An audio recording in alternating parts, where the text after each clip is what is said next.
Welcome to episode 243 of In Touch with iOS, the show that talks about iPhone, iPad, Apple Watch, Apple TV, and related technologies. I'm your host, Dave Ginsburg, and I am so excited. I have a brand new guest on the show. Mr. Web Bixby is joining us for the very first time. How are you doing, Web? Welcome to the show. Well, thank you, David. It's enjoy being here. I think you and I have been talking to each other through another show, and I am grateful that you invited me here. So let's hope I don't embarrass myself. No, you won't. We always have a lot of fun here. It's all good. That's because Jeff Gamet is here, because he makes it always a lot of fun. How you doing, Jeff? Oh, great. No pressure. No pressure at all. I'm doing all right. And as always, it's great to be here. And Webb, I'm excited to get to do another show with you. I'm excited for you. You'll be fine. We're glad you're here.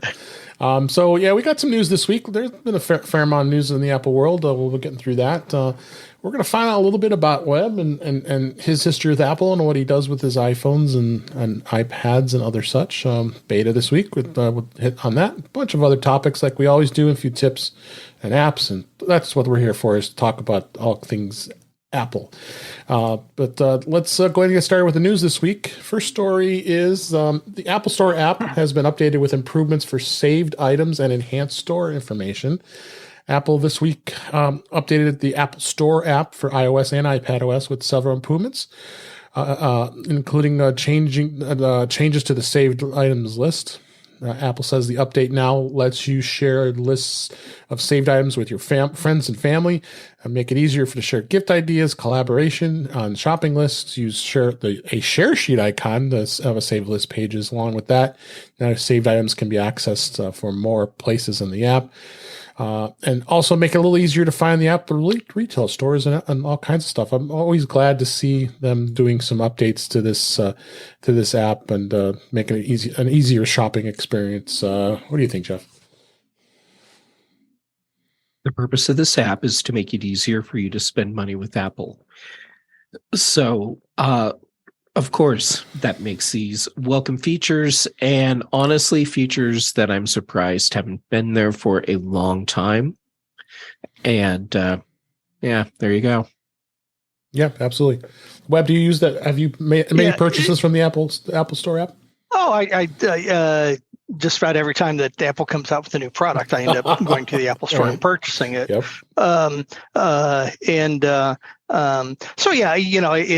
What makes it nice now is that it's a lot easier for me to share my wish list with my family members.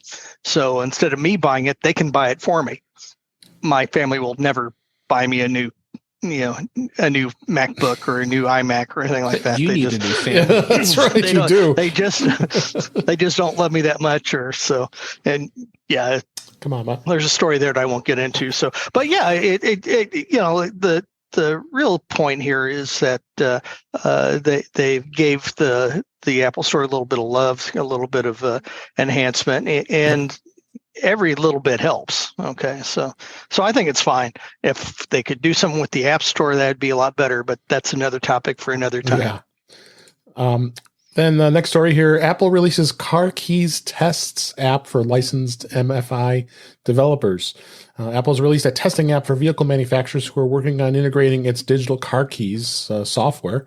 The Apple Digital Car Key feature, of course, if you don't know about this, is it always allows users to unlock and start a compatible vehicle by bringing your iPhone or Apple Watch near the driver's side door. The car keys are stored in the wallet app and just like a credit card.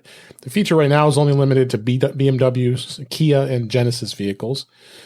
This is called Car Keys Tests. The new app allows licensed MFI developers to test and validate their own integration. Now, this is good news just to hear, because that means that there are other car manufacturers that want to expand upon this. I would love to have this on my car. I mean, honestly, I think it'd be so cool to have it and make it much easier to do it. I mean, right now, we're all used to our key fobs, and the stupid battery always is going out in my key fob, or not going out, but it just doesn't work. But you have a Tesla, I don't know, Web, and you have, I don't know, but if you have a vehicle that has this. And it fundamentally has the same thing with the Tesla app on my phone. So I can either use the key or I can use the phone. I think it's interesting, a couple of comments. Not a BMW fan. They're fine automobiles, just I'm more of a Mercedes guy. So, Okay. Right. but Kia needed some positive press right now. Kia and Hyundai. If you've been following along, there's a deal where you could steal Kia specifically with using a USB cable to get into it. Fundamentally, it's what is it? It's the Kia boys on TikTok or something like that. But what they say that you can use a USB cable to do it. It's not the USB cable per se. It's you take the shroud and the ignition key part off the car with a screwdriver. You pry it off, and then there's a little deal that just fits the end of the USB-A cable that you can stick it in there and start the car. It's not the USB thing. So anyway, Kia needed some good news about their cars because they've been very, very easy to steal. Yeah. In fact, I pulled off an article today that some auto insurers right now are refusing to insure a Hyundai or a Kia because they're both the same company. All the thefts, because of this issue. Yeah. And one of the big cities, Jeff, is Denver. If you have a Kia that wasn't previously insured, you got a new Kia and you want to go get it insured, or a new to you Kia, good luck finding a major automobile insurer that's going to give you coverage for it. Yep. Mm-hmm. Thoughts, Jeff? Yeah. Well, first off, the whole Denver Front Range metro area is an ongoing hotbed of car issues. So yeah, problems that you see tend to be bigger here, I guess. And that's so the whole stealing your Kia thing, catalytic converter thefts. Mm-hmm. I even had to put a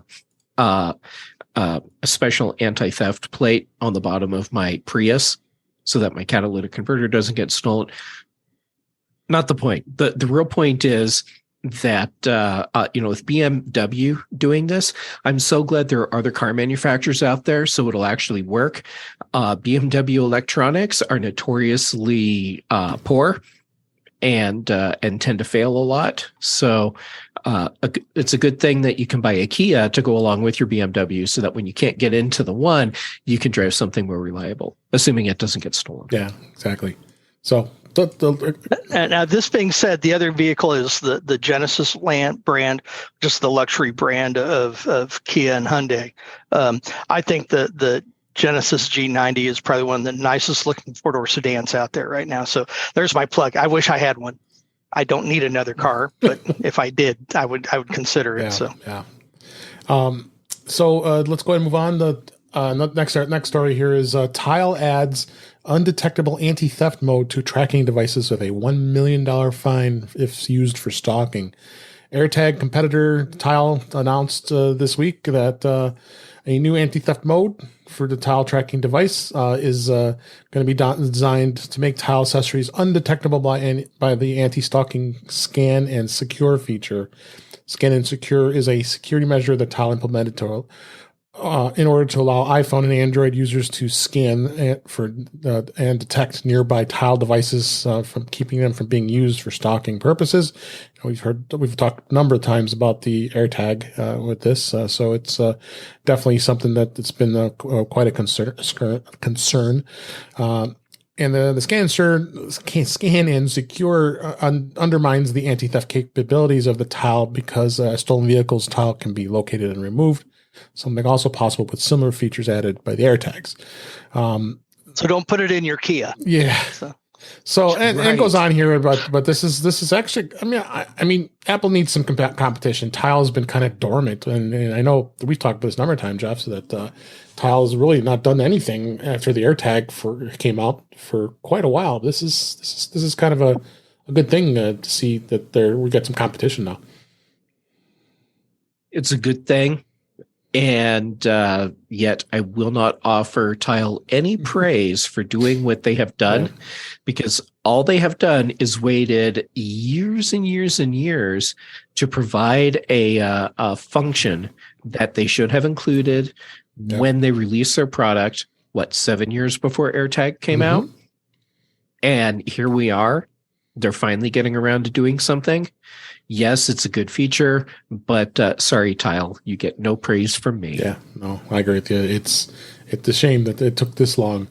I hope it's not too little too late, but I'm sure Tile's been holding its own. It's not too little too late. Tile is the dominant tracker, personal tracker device on the market, and they will continue to be that for a while, I'm sure, just because there's so many out there. And as far as competition goes, at this point, I don't see Tile as competition for Apple. I see Apple as competition for Tile. Yeah. So they need to step up their game. Regardless, it's good news for us as consumers because that means everyone will be working to make their personal tracker products better. Absolutely. Hopefully. Any other thoughts on that, Webb? I guess a couple. It's I didn't know that Tile was still dominant in this market space on these personal trackers. I'm not denying it. I just wasn't aware of it because, like you said, I really hadn't heard anything about Tile in really a couple of years, maybe. And we all know that some of the arguments against the AirTags. Personally, I have a couple of them. I went to Europe last summer. It was nice that I could always keep track of where my luggage was, and my backpack. I have an AirTag in it too, so I like it. I'm not going to say it's better. I'm not going to say it's worse, but yeah, like the statement that you made that Tile still the predominant in this space was news to me. I hadn't heard anything about them in a couple of years, and I will admit that I bought the first generation, and when the batteries died, I didn't replace them. So, yeah, absolutely. Let's go on to the next story here. Apple Watch import ban is getting dangerously close. President Biden upholds the ITC's AliveCore ruling. Apple patent battle between health tech company AliveCore isn't going anywhere anytime soon. The two companies have been battling out for years, and the pendulum has swung back and forth multiple times. Most recently, December of 2022, U.S. International Trade Commission handled AliveCore a major victory, agreeing that Apple had infringed on its patent technology. So now the ITC's ruling has now been upheld by President Biden following a 60-day review.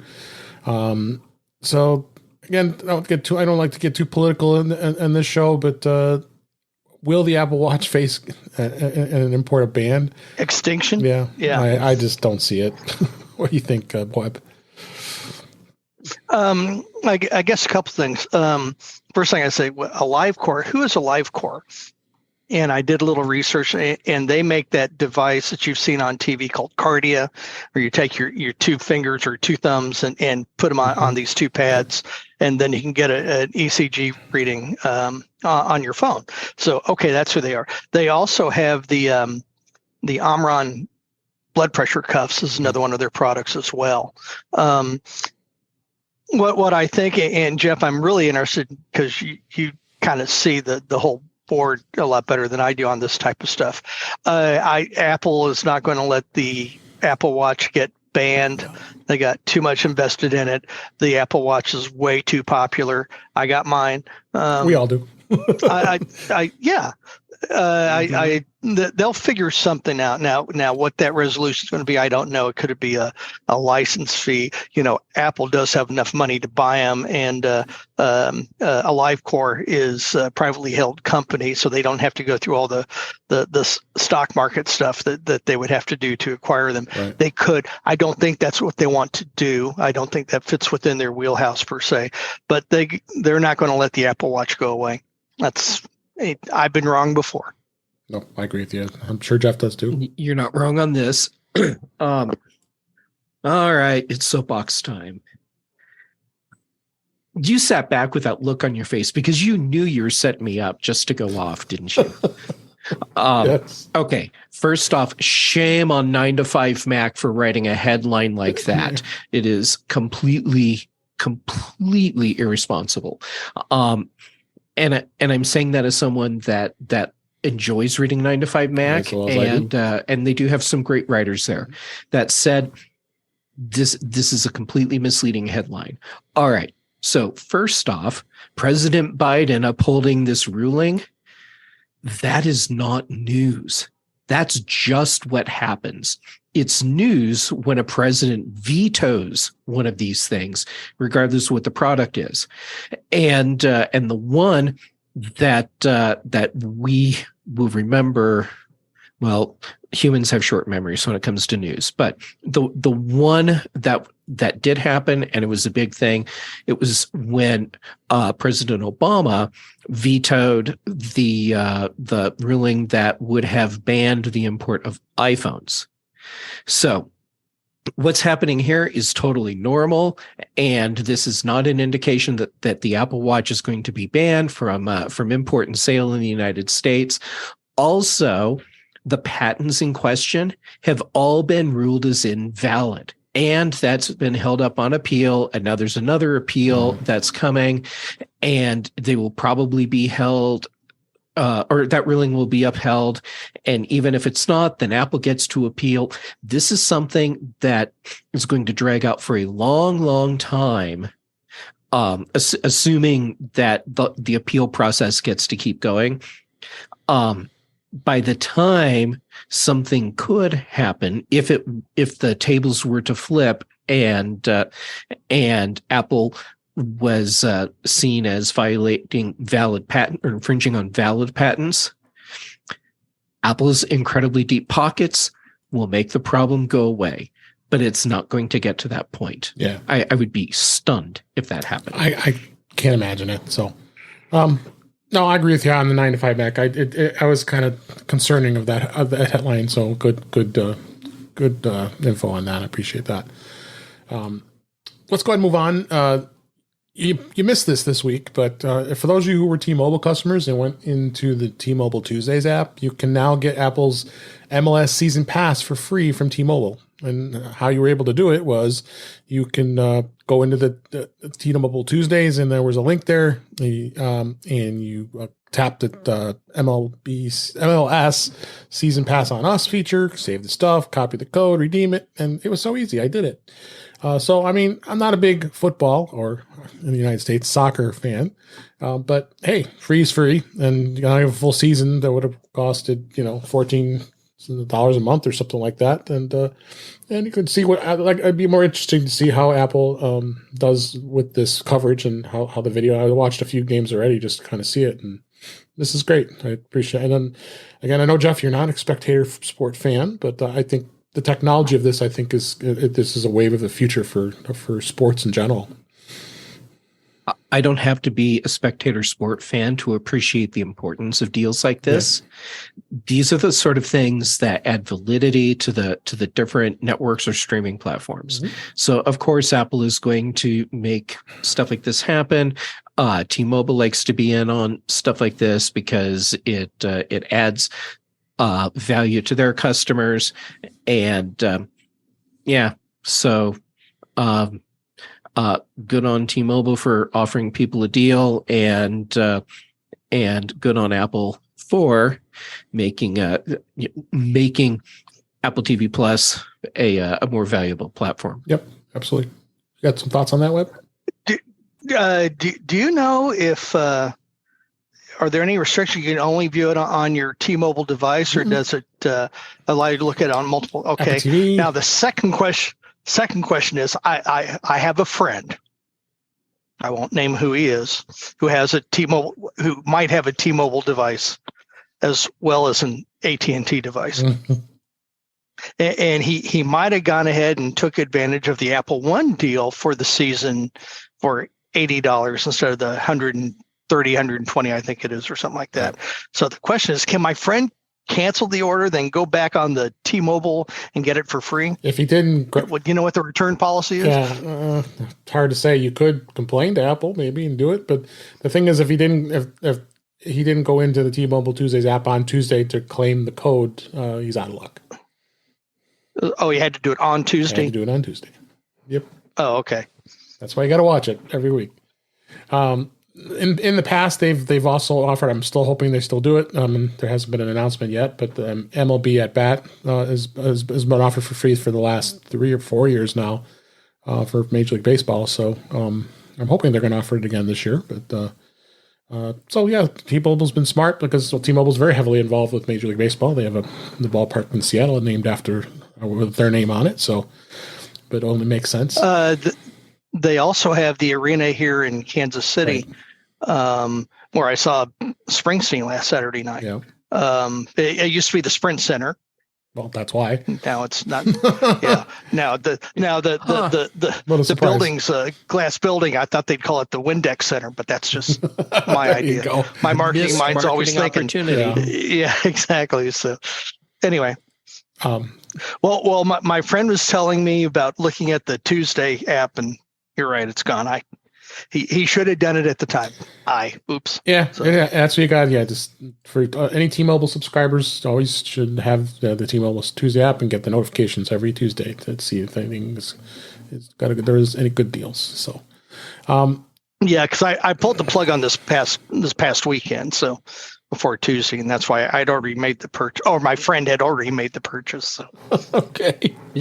It was your friend. You're just following their lead, right? Yeah. I always try to personalize everything. So. Sure. Yes. Next story. YouTube TV was working on fixing crashing issues on Apple TV as redesign rolls out more widely. YouTube TV had launched a UI redesign earlier this year for all platforms, but Apple TV users were left out due to some issues. Now, YouTube TV appears to have been restarting to roll out while working on the fix for the ongoing crashing. What it's looking at is the focus on two areas of live TV streaming service, which is the library tab and what shows are personalized recommendations for TV shows and movies, and just on and on. And it's just kind of a shame that that's happening. And now, especially the fact that YouTube had bought NFL Sunday Ticket for next season. You better hope that they get on the bandwagon. I mean, that service is obviously going to be separate from YouTube TV itself, but YouTube TV subscribers will get a discount if once they sign up for NFL Sunday Ticket. But what do you think, Jeff? I mean, I'm kind of surprised. Google, YouTube, this app should be working seamlessly. It should, and yet here we are. Yeah. Honestly, I think the real news would be if the YouTube app was working properly without bugs on Apple TV. Right. There's a track record here, and the YouTube app on Apple TV has never been a quality user experience. So.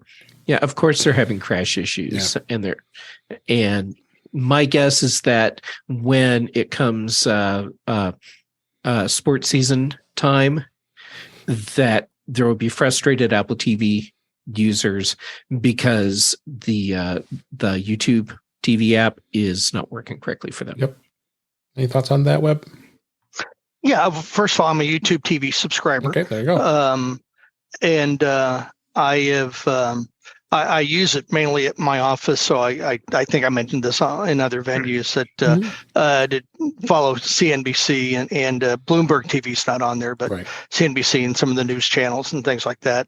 It's real convenient that I have there on my computer, and it's kind of I have two monitors on the left-hand corner, and it kind of keeps me in tune. That being said, we're talking about the Apple TV app,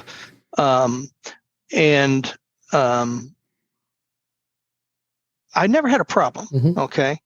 I because my home television service is AT&T Uverse, and AT&T Uverse and NFL had a falling out, and so they quit providing the NFL network on AT&T services. It was on DirecTV, but it wasn't on the IPTV service. Anyway, so all that being said, when I'm at home on the weekends and the Chiefs were on the road and I wanted to follow what was going on the NFL with either NFL Network or NFL Red Zone, which I'm a huge fan of. It is fun to watch that. Yeah, because of that, I never had a problem. I never had a crash. Every once in a while, we all have things where we need to reboot every once in a while, but it was not regular. Okay, so there could be some things, Jeff, that you alluded to that I don't really pick on. I don't go in the library. I don't pre-record things. I know I could. I just don't. And maybe that's where the weakness is. I think it's just like everything else. First of all, YouTube or their parent company, they have to put some love to it. Now, keep in mind, they also have a whole nother platform that they want to use too. Mm-hmm.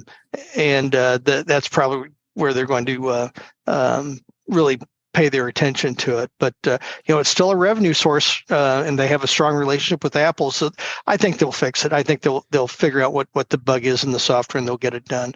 But Jeff, I will go with you that maybe the problem's a lot bigger than what I'm experiencing. So yeah. I'm glad it's working great for you, and with Google and YouTube's track record. Here's my concern. They'll fix this, but there'll be something else that ends up broken, and it will just be an ongoing thing. And hopefully, the things that they break don't end up overlapping into the things that you do, so that you don't have to experience those annoyances. Yep. Yeah. The what is it? Alphabet. They have a tendency to get tired of things, and then they kind of ignore them and eventually jettison them. I'm among other things, a Google Fiber subscriber, and I'm very, very happy with it. And it's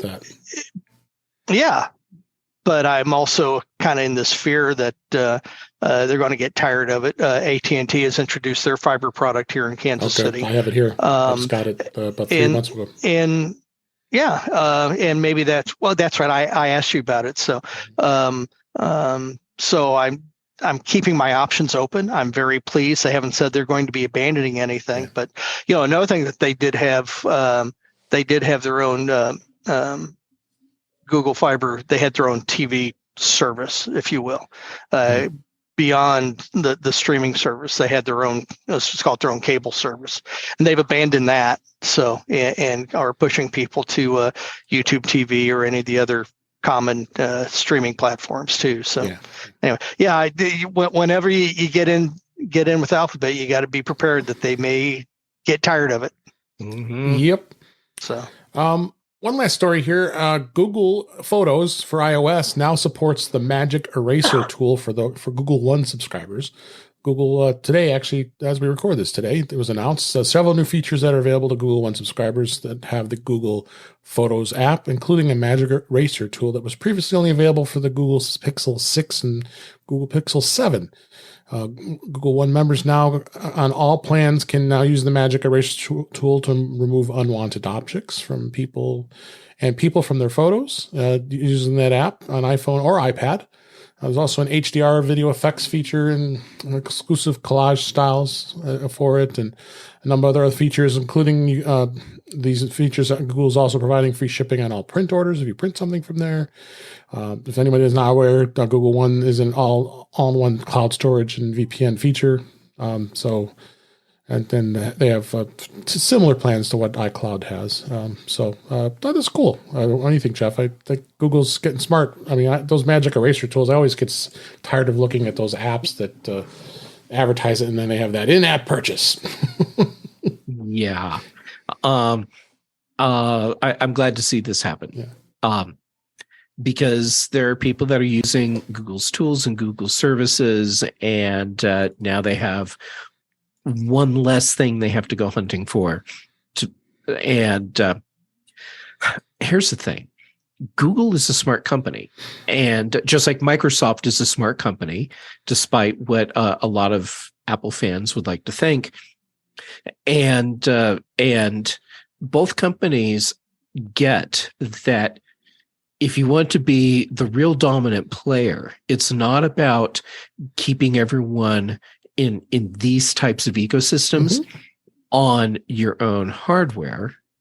It's about having everything you do available to everyone everywhere.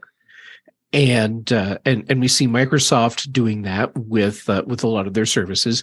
Google is doing that too. So giving us features like this increases the likelihood that people will stay in the Google ecosystem regardless of what hardware they're using. Yeah, that's true. Do you have any thoughts on that, Web? It's I guess the thought that I have is kind of more of a holistic view, and the thing that frustrates me with Google, like I said, I'm a Google Fiber subscriber, so they already got a hook into me. Okay, and because of that, I also got a free Google Drive subscription. I think it's a 2 terabyte freebie as an add-on. Would I do Google One if I got a discount on it? But I think in that regard, Google is so fractured in all their offerings that they wouldn't do that. And that's really frustrating to me. And that's one of the things that I do like about the Apple One subscription, is that it does allow me to do some of these other add-ons. They haven't added anything new recently, but it is one of the things that I like. It's the television subscription that I could have gotten, my friend could have gotten for free for the MLS thing. That was a benefit, and they said, yeah, we'll give you a discount since you're already in our system. So I wish Google did more things like that too. As a Fiber One or a Google Fiber subscriber, I'm very happy with it. I would consider it. Yeah, I think so. So it's definitely something to check out. And see if it's something that would fit for you. So that's the news for this week, and let's go and move on to topics. And I'd like to, like I said, I welcome you, Web, to the show. We're so glad you were able to make it and be on the show for your very first time. And we wanted to find a little bit more about you and what you do with your Apple products. And I know you have a couple iPhones, you have a couple iPads. I think you're like us. You have pretty much everything, right? Yeah, my experience with Apple goes back to when I was in college, and I bought an Apple II Plus, and I was in a finance course, and I bought this little program called VisiCalc. I'm sure we all remember that. And I can tell you that I was the king of the hill in the business finance course by all the things that I could do on VisiCalc. And that was very, very early on. This is 1980, 81. I think is about that time frame. So that's when I started, and because of my my affiliation with buying the computer, and the guy who owned the Apple computer franchise in Columbia, Missouri, where I went to school, he wanted to expand. He wanted to open another store in Jefferson City, which is the state capital of Missouri, and it's about 30 miles south of Columbia. Columbia is where the University of Missouri is. So he wanted to open another store. I decided to invest in it.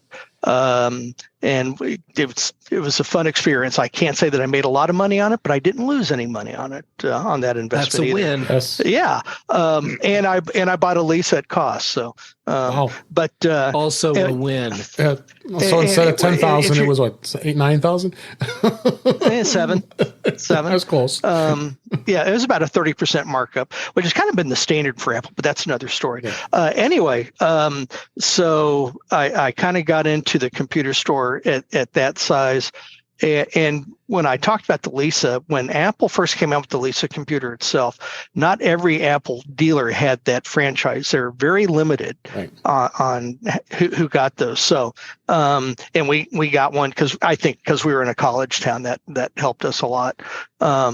Anyway, so we had the computer store, and everything was going just great, and had the Lisa franchise, and I think the computer store sold one. To me, you. Yeah, that's great. That was a big flop. and then soon after that, then IBM came out with the IBM PC, right? And we had the franchise for the IBM PC as well. And what had happened was IBM let anyone who wanted to be a PC dealer take the franchise, and then that got oversaturated, so they pulled it back. And then they were really limiting to who could get an IBM PC franchise back in the day. And here again, this is 1982, 83 as a time frame. And we had the IBM PC franchise, and there was a big computer retailer in St. Louis that wanted the IBM PC franchise, and we had one available, and that's how I broke even in the computer business. Anyway, so after my computer days and going to college, I graduated from college. I went and joined a life insurance company that I started in 1982. I've been there for 40 years, and I started out as a COBOL programmer. And Nice. And right now I am president and CEO. So it's been a long, strange journey. And probably the only person on staff that can go in and address the old COBOL code that's probably floating around in there somewhere. Yeah. That's as a job matter of fact, security. our primary admin system is still on COBOL. We're in the midst of changing that out, and there's some logical reasons why we haven't changed it out. So, which I won't bore you with right now. But so yeah, I do have a COBOL background, and I was at the right place at the right time because we talked about this IBM PC, and they were coming into the insurance business and how they were being used for developing quotes and illustrations and all that. And we had a lot of very expensive IT people that knew how to use a personal computer, or we had this kid over here that's getting paid nothing, and he could do everything. So that's how I fell into it. So you keep connected with your iPhones. I know you have one for work, one for business. That's I know that's sometimes a bit of a challenge. I keep mine. I use my own personal iPhone for business. So, but keep it separate. And you're using an iPad. You use Apple TV. So it sounds like you have pretty much all the products. You've been an Apple guy, true and true. And that's what makes it so great that you're part of our family here with us and with Mac Voices, and just because you're just very passionate about Apple like we all are. So yeah, I got the two iPhones. I got an iPad Pro that I use mainly when I go to meetings because of the battery life. Yep. Now the new M-powered computers, which is what I'm using right here, the battery life on these things is incredible. But for when I go to a meeting and I'm taking notes, I use the iPad for that. Let's see, I have in my office, I just have a Mac Studio that I just installed here in the last year. I have a second home. I have a Mac Studio there, and I got a Mac Studio right over there that belongs to my wife. So we're happy Apple family. We're Mac crazy. We're Apple crazy. Steve Jobs, I've helped fund his children's college education. So, and you did just recently buy the HomePod second gen. I know you were talking. You've never had. Did you open it? I did open it, and I set it up, and it's sitting in my office, and I'm driving myself crazy because I say, "Hey Siri," and I got 3 responses. Don't say that. Yeah. Okay. I'm kidding. Hey lady. I'm kidding. Yeah. No, you're right, because it just woke up my phone. So, but hey lady, and between the HomePod and my computer, and I know that there's a way that I can manage that, and I do it through the Home app, and I cannot figure out how to do it. So, don't feel tech support. Bad. Yeah. It's a challenge. It's a problem, and it's on Apple's shoulders, not yours. Yeah. Well, welcome to the show. We're really glad you made it out here. Thank you. Thanks for sharing your experiences with Apple products, and we appreciate it. Let's go and move on.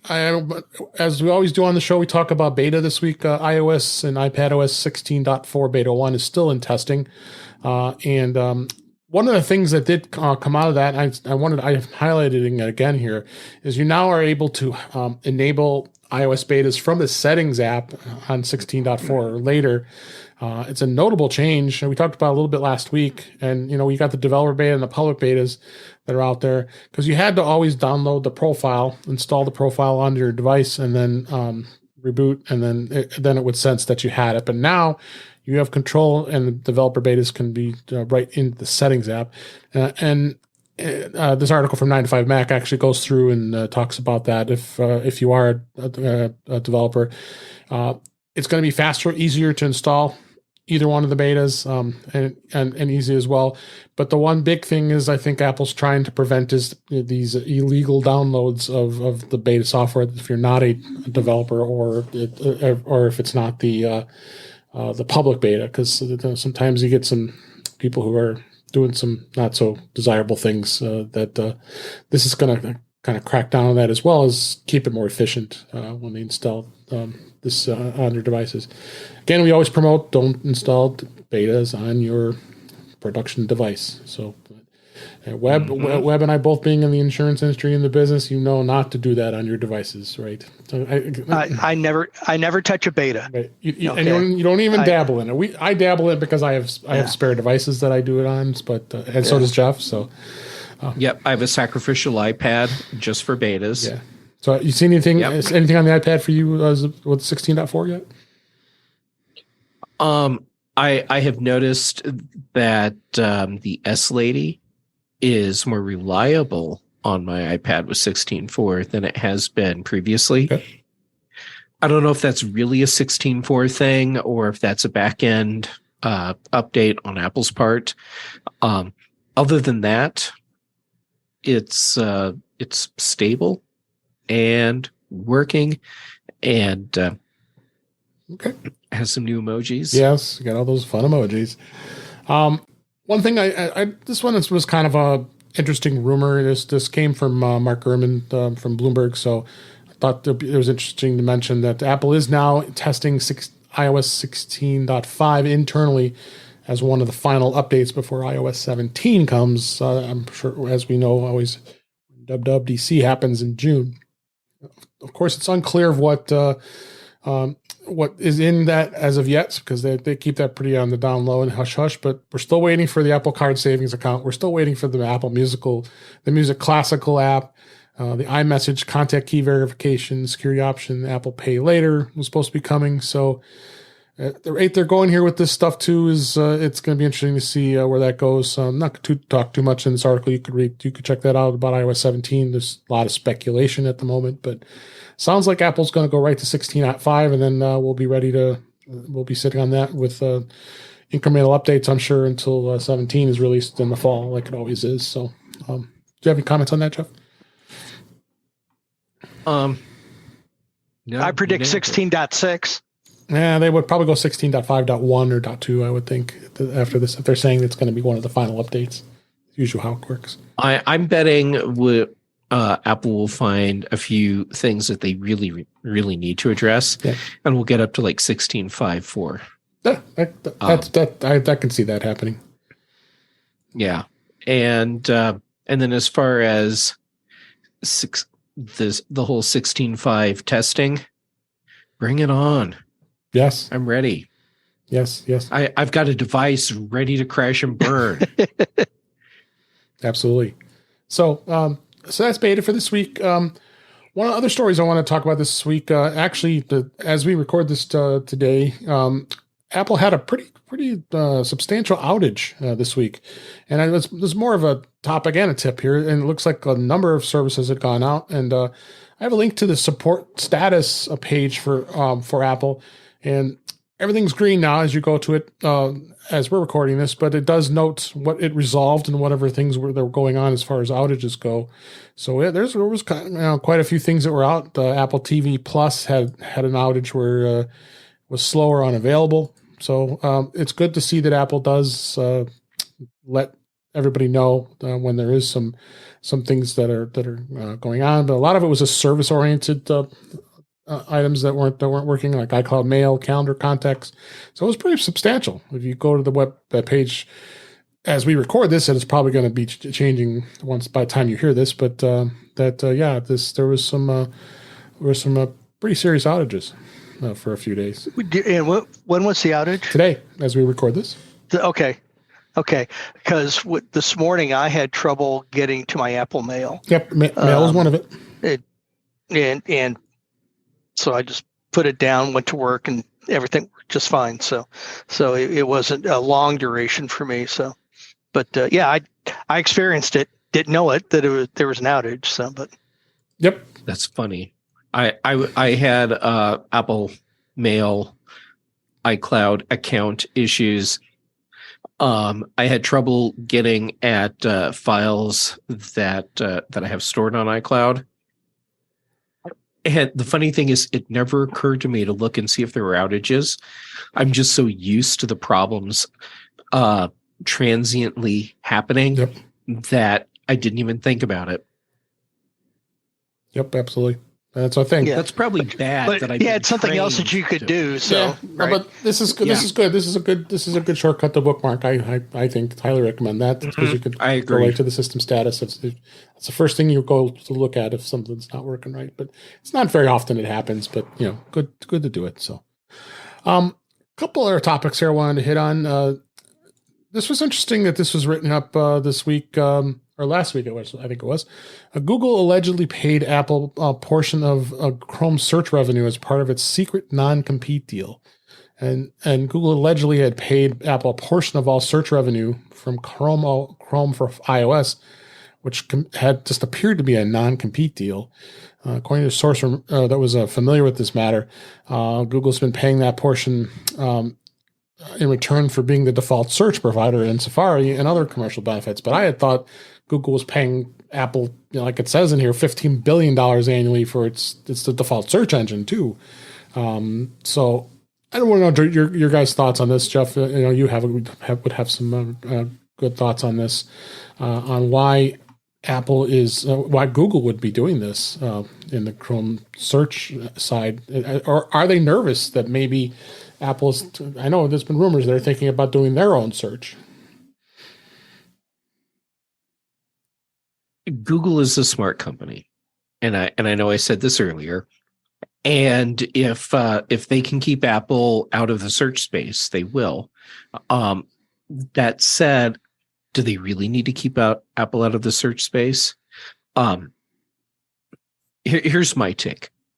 I think that what's been happening is that Google has been paying all this money that we know about to Apple to be the default search engine. And where some of that money is coming from may be from this thing that we're hearing about now. As far as, is this to keep Apple from making their own search engine? I think if Apple were to develop their own robust search engine, it would not be a thing to compete directly with Google. Yeah. It would be a thing that Apple uses with their own services, Right. And gives searching across your Apple services and Apple products a much better experience. Yeah. And gives you much more control over what you're looking for and how you're looking for it. Part of that means much better search through movies, books, and music, and much more robust and usable discoverability searches for the App Store. Yeah. And I think if Apple really seriously gets into that space, it'll be for their own products and not as a general search engine. And Ben agrees with us on this, and Google in the chat room here that the youtube.com/intouchwithios. He said Google does not want Apple in search, so they're going to do anything they can to try to prevent that, I'm thinking. I agree. Okay, now here's an interesting thing for you. How much work has Google done to incentivize Microsoft to not be in search? That tells you how much of a threat Bing it's is. working. Yeah. Yeah. So it's there's a phrase when I'm talking to my managers, and it kind of applies here. Stick to your knitting. I just don't know if it would truly benefit Apple to try to get into a space where Google's really dominant. Okay, they're the 800-pound gorilla in the space, and I think that Apple could, and by the way, remember they're making allegedly $1 billion from Google. So why would they want to disrupt that revenue source as well? So Right. That's enough money that even Apple pays attention. Absolutely. I was just going through the 10K, couldn't find any reference to Google in it. So anyway, I don't see it. And Jeff, I agree with you, and I've kind of touched on it earlier tonight about the App Store. I think is I'm frustrated with the App Store only because I want to find something, and I got too many options.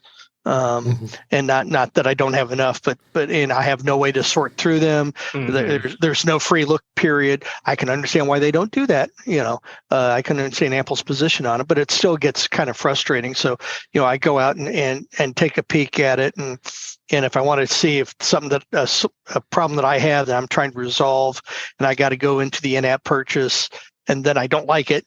Then I got to try to unwind all that, and that's a problem as well. So I understand where Apple's coming from, but yeah, I would love to see a better search facility, and maybe it can solve my woes here. So so it's good. Always interesting to see, and I'm not surprised you don't see it in the 10K because this is probably a behind closed door type of deal, and Apple doesn't like to really advertise it much. So. Yeah, but sometimes you got to disclose those things. They might, in this case, outside relationships. Yeah, in this case, they might be able to. Again, you have much of the more knowledge on the business part of the side of this thing, but and it's $1 billion. That's significant even for Apple. Yeah. So, absolutely. I think the big takeaway here is I need to set up a prop notebook. So it looks like I've prepared for the show, just like Webb has. And I know that Webb's book is not a prop. He actually prepared. He did prepare it. I'm not going to have another show title today. Yes. So definitely check that out. I think it's interesting. A couple more here. This story actually came out a couple weeks ago, but I wanted to hit on it a little more, is Apple services. And we talked about it when the first quarter results came out from Apple, that the Apple services business is generating more revenue than Intel, American Airlines, and massive U.S. companies. And we know what the bundles are. You got iCloud, Apple Music, Apple TV Plus, Arcade, Fitness, and all the other ones.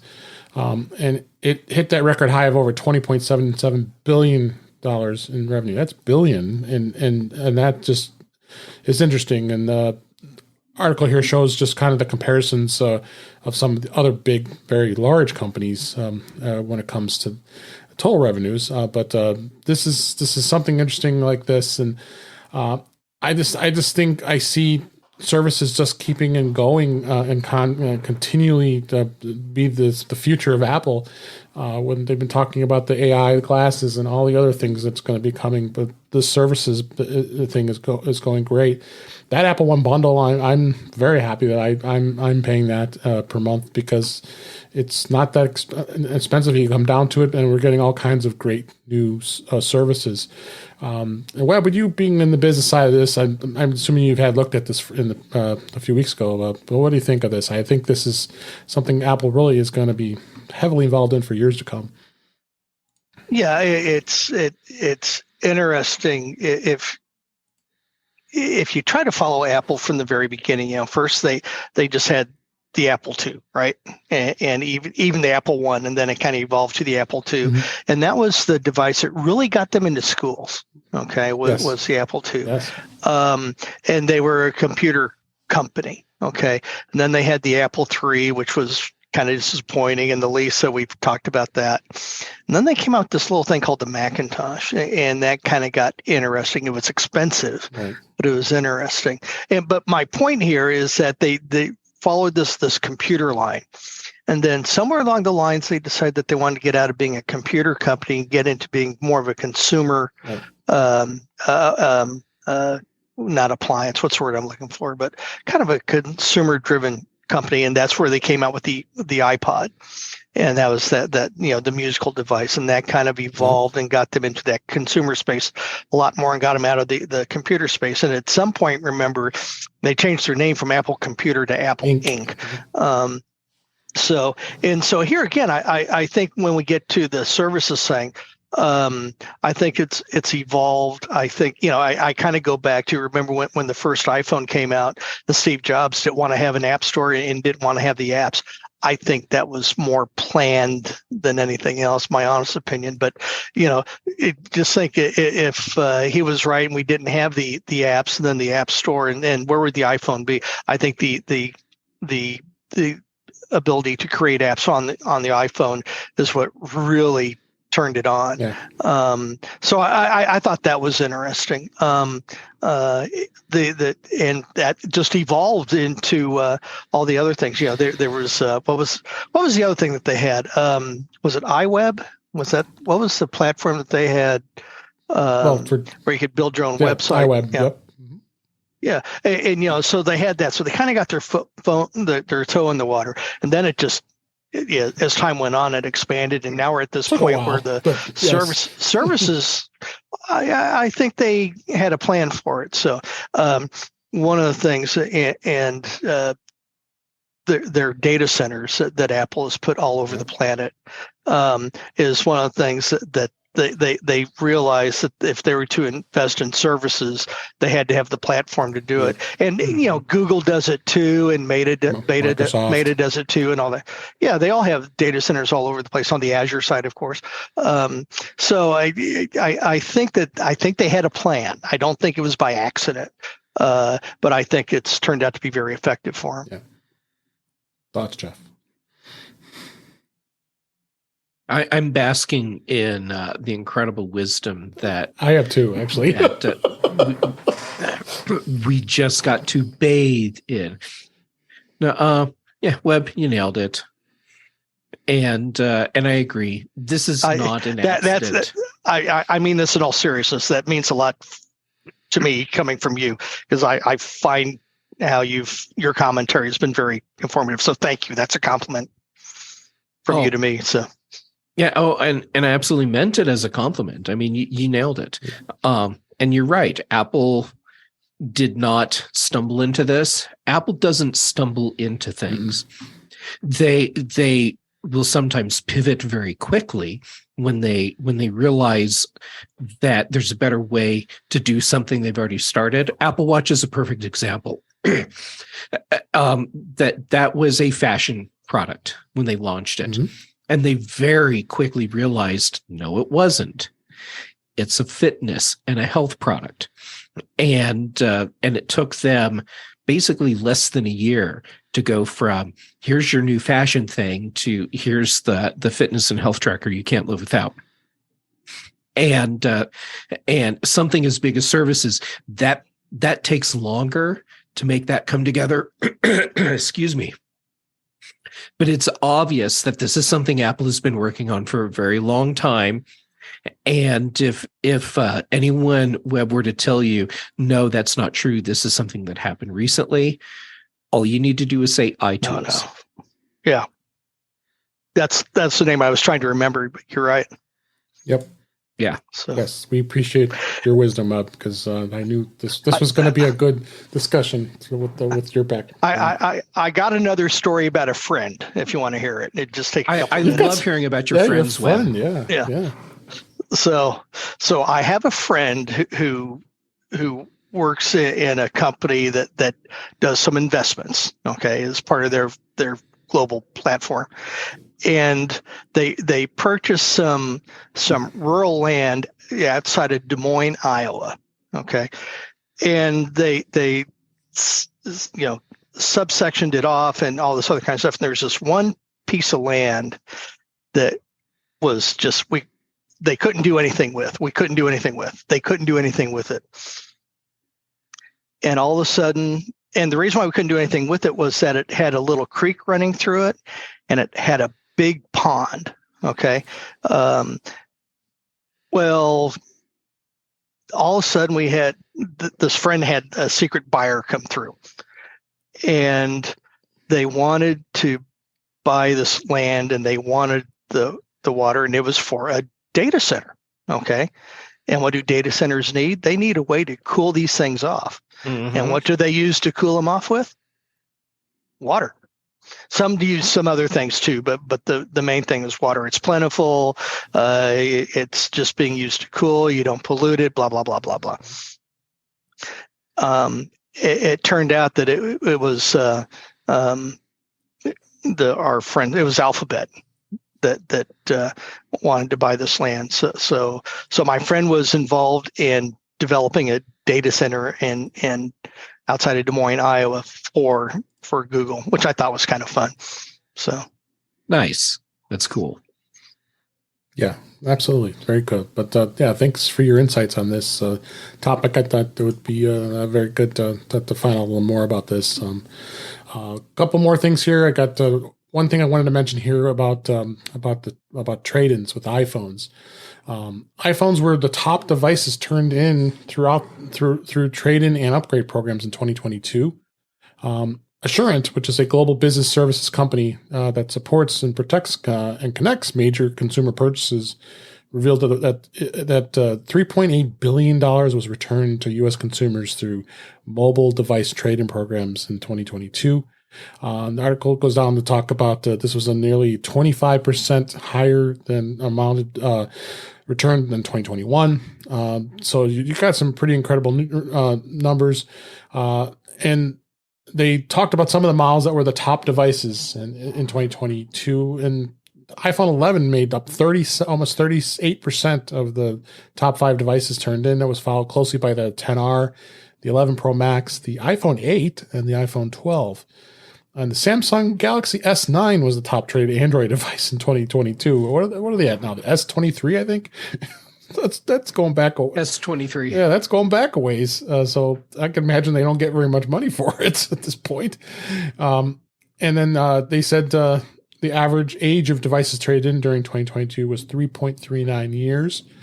It's got some highlights of the fourth quarter and talking about some other things here. I just want, Jeff, what do you think of this? I think this is some interesting data, as well as we've always known that the iPhone trade-ins, not only are they popular in being traded in, that they're the best moneymaker. I mean, you're going to get the biggest bang for your buck on an iPhone. And like I said, the S9, I can't imagine that thing being worth more than $40 or $50, honestly.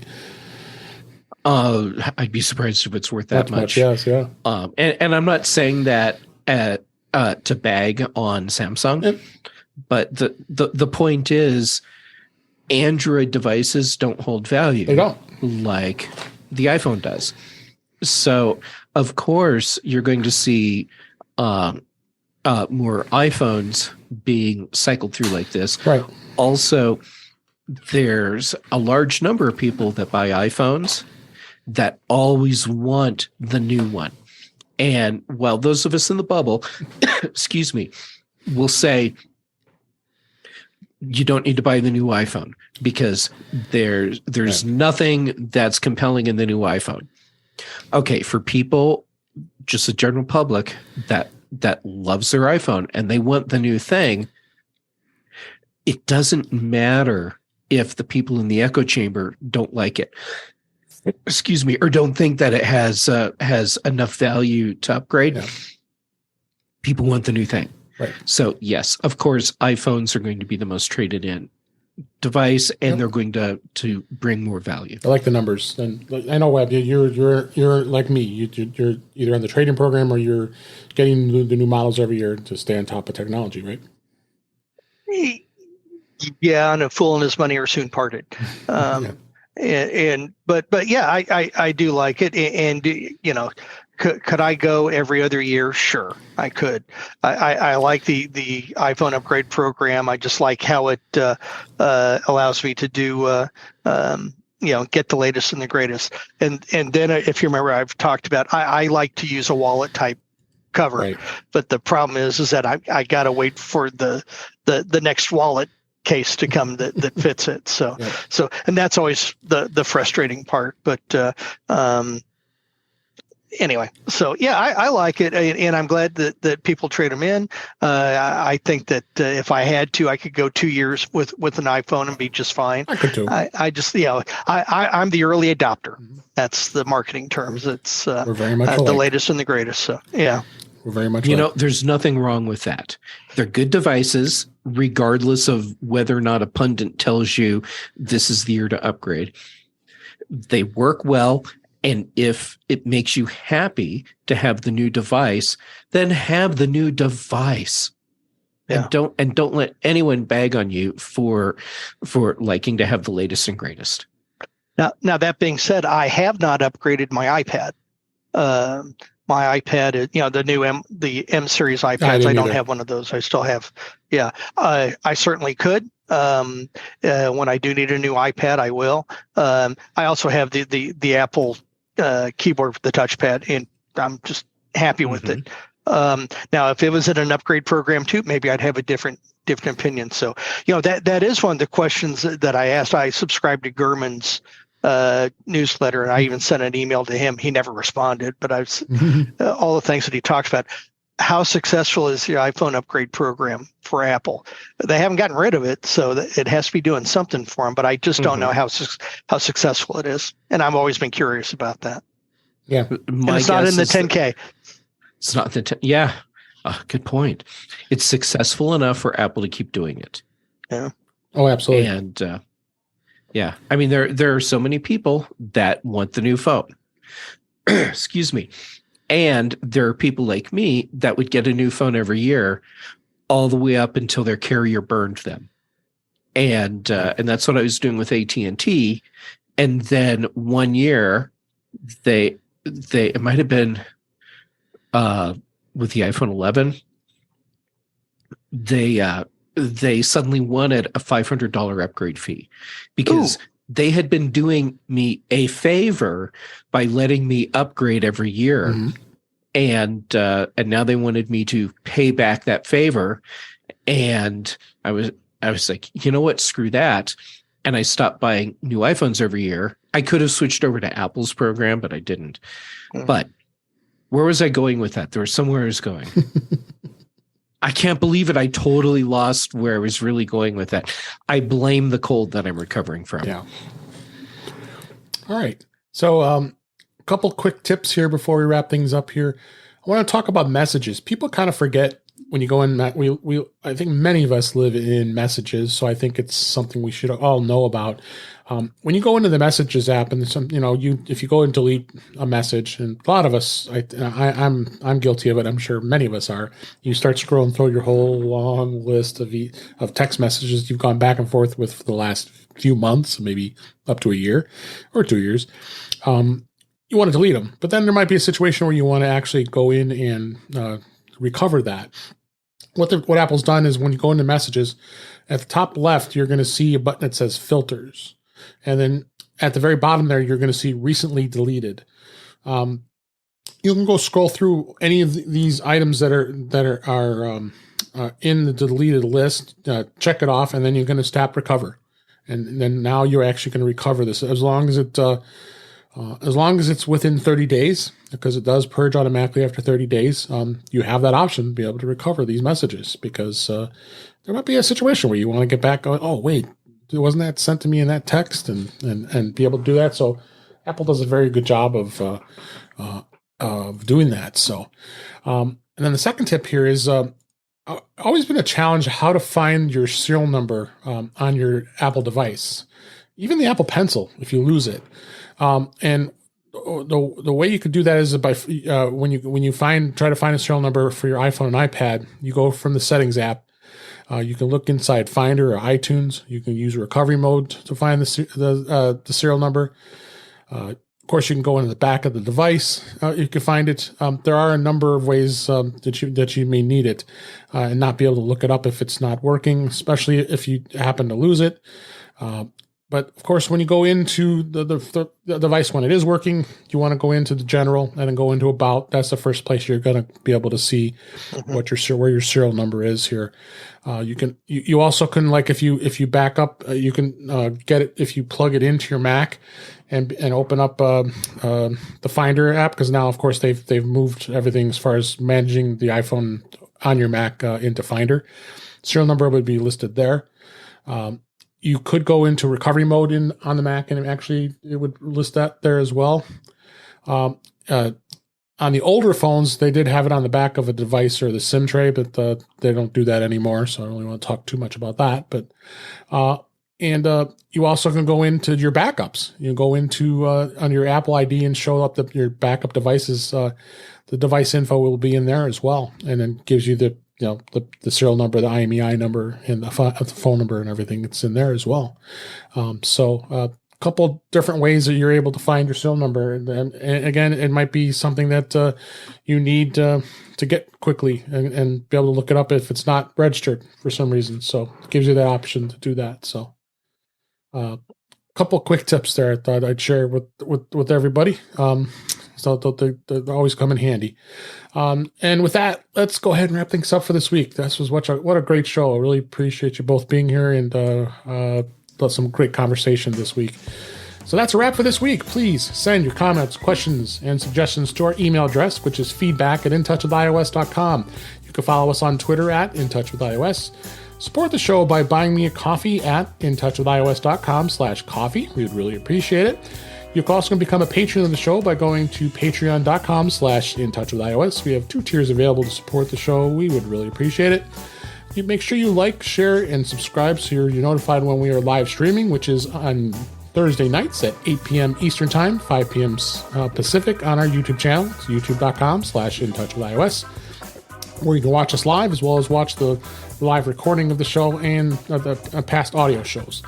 Visit In Touch with iOS magazine on Flipboard, where many of our topics we discuss are flipped into that magazine. The link is in our show notes. You can subscribe to the show in your favorite podcatcher, including Pocket Casts, Overcast, Apple Podcasts, and many others. But better yet, go to our website at intouchwithios.com, where all the links to all the ways to listen to us are there. I am Dave Ginsburg. You can find me on mastodon.cloud at DaveG65 at mastodon.cloud, or on Twitter at DaveG65. And Web Bixby, thank you so much for being here. I hope you enjoyed yourself, and I think you did. We had what great conversations. And where can people find you? The best way to find me is Web Bixby at twit.social through Mastodon. Great. And we're glad you were here. And Jeff Gamet, thanks for being here, struggling through that cough, but we appreciate you being here this week. And where can people find you? Yeah, well, first, it's always great to be here. Second, I'm so glad I have a mute button because I've needed it a lot tonight, and I've been through 2 or 3 cough drops already. All right, so where can people find me when I'm not muting myself and coughing? I'm Jay Gamet on the socials. So the 2 I'm most active on right now are Mastodon and Instagram. Excuse me. Then for podcasts, most Tuesdays on Mac Voices Live, which is Chuck Joyner's show, and then Thursdays on The Big Show. Thursday evenings here with you, Dave. And then on Fridays on the Mac show, and then also on the Context Machine, because Brian Chaffin and I have teamed up again, and then occasionally other shows too. Thanks again for being here. And again, a shout out to everybody in the chat room this week. I see Cletus made it into the chat. Thank you, Ben. Thanks for all your great comments this week. And anybody else that was in our chat on youtube.com/intouchwithios. And with that, thanks again for listening. We really appreciate it. Hope you enjoyed the show, and we'll talk again soon.